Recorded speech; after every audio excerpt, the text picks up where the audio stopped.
Hello everyone, my name is Enzo and this is just a quick commentary. It's a round of Conquest which I had just this afternoon after I downloaded the map pack on Xbox 360, the Back to Karkin map pack. And this is on Gulf of Oman, which I have to say is without a doubt my favourite map in the game now. Although I haven't played Sharky Peninsula for more than about 5-10 minutes because I joined a session on a server there which was quite far in progress. But yeah, I'd just like to give my first impressions on the new map pack and the new maps, and I have to say they are fantastic. The one I was kind of worried for at first was Wake Island, but I'm really enjoying Wake Island. I had a game of Assault Conquest on that today and it was really fun.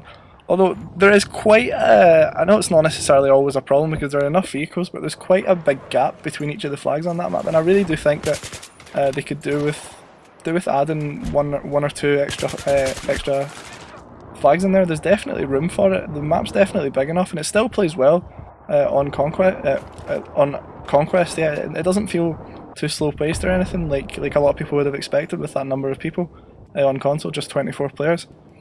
But yeah, the one map which so far I haven't enjoyed as much as the others is actually Karkin. I don't really know why. Hopefully it'll grow on me a bit. That was the map I was looking forward to most, although maybe that's just because the expansion was named after that map.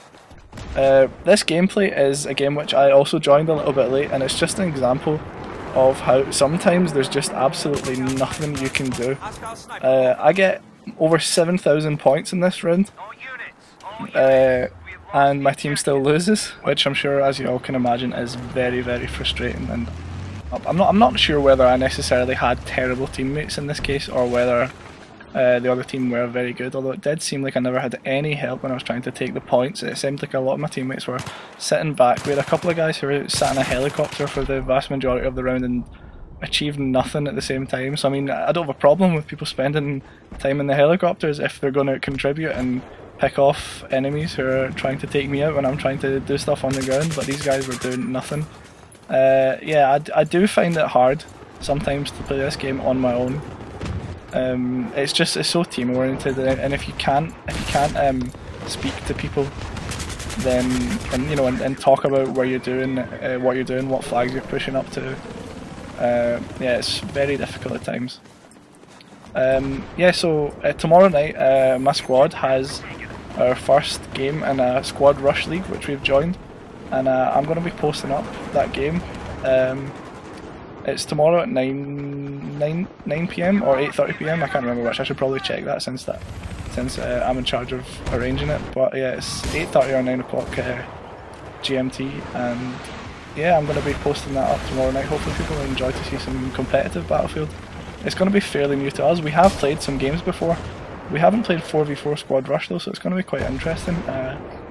Yeah, so I'm going to record that, and I'm going to record our voices as well, and hopefully you can hear our callouts and stuff, and hopefully some people might find that useful and interesting. It's a UK based league, although we do have a couple of US based players, so I'm not really sure what the rules are on accepting US based teams, but if anyone in the UK anyway is interested in signing up to this league and has a squad, check out addictedgamers.co.uk because they're a good bunch of guys, and I'm really looking forward to taking part in the first season of their league.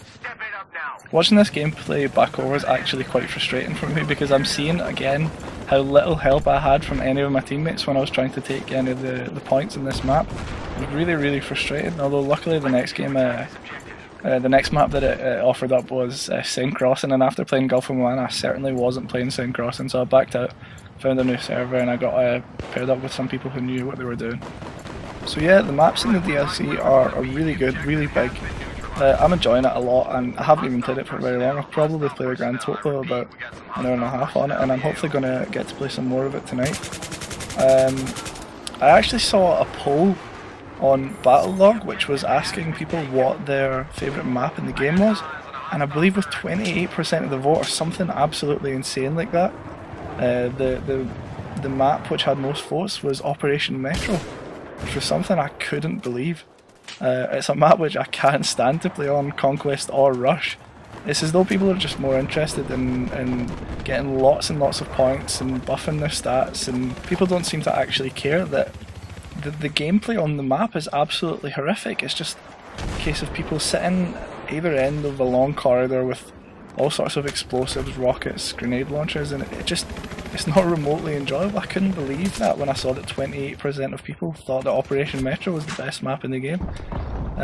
Hopefully this expansion will fix that, because if people are still choosing to play those maps over these maps, then I definitely don't want to live on this planet anymore, as that quote says from Futurama.